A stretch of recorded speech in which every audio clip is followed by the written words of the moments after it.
નમસ્કાર ખેડૂત મિત્રો, આજે આપણે જીરા વિશે ચર્ચા કરવાના છે કે જીરાની અંદર થ્રિપ્સ અને જે આપણે મચ્છી આવે છે કાળા કલરની તેને અટકાવવા માટે શું કરવું જોઈએ તો તેનો નાશ કરી દેશે તે આપણી પાસે બે દવા છે ખેડૂત મિત્રો। આપણે એ બે દવા વિશે ચર્ચા કરવાના છે। તો તમે મિત્રો આ જીરું જોઈ રહ્યા છો, આ જીરાની અંદર આપણે મચ્છીનું પ્રમાણ વધી ગયું હતું અને થ્રિપ્સનું પ્રમાણ પણ વધી ગયું હતું। તે આપણે બંને અટકાવી દીધું છે। અત્યારે મેં મારી ઘરની ખેતીની અંદર અનુભવ કરી અને પછી બીજા લોકોને શેર કરું છું ખેડૂત મિત્રો।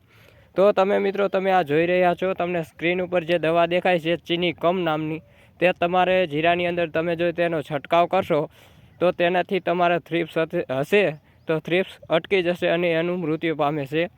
અને ખેડૂત મિત્રો, જે આપણે બીજી દવા છે તે છે આપણે થાયોમેક્સ થામ કરીને દવા આવે છે।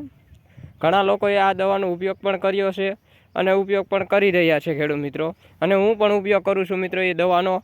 અને ખેડૂત મિત્રો, જે આ થાયોમેક્સ થામ તમને સ્ક્રીન ઉપર દેખાય છે તે દવાનો તમે જો છંટકાવ કરશો તો તમારે 100% મચ્છી હશે કાળી તે અટકી જાય છે અને તે મૃત્યુ પામે છે।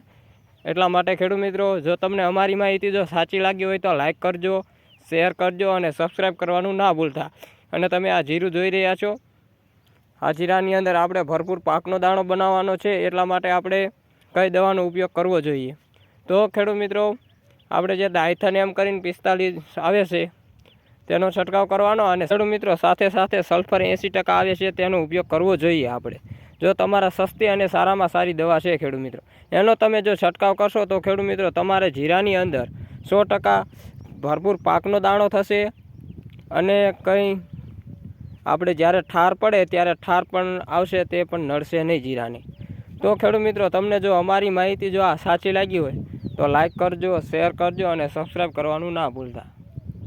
તો હવે મળીશું આપણે નવા વિડીયો સાથે, ત્યાં સુધી અમારી ચેનલની અંદર જોડાયા રહીજો। થેન્ક યુ, જય હિન્દ, જય ભારત, થેન્ક યુ મિત્રો।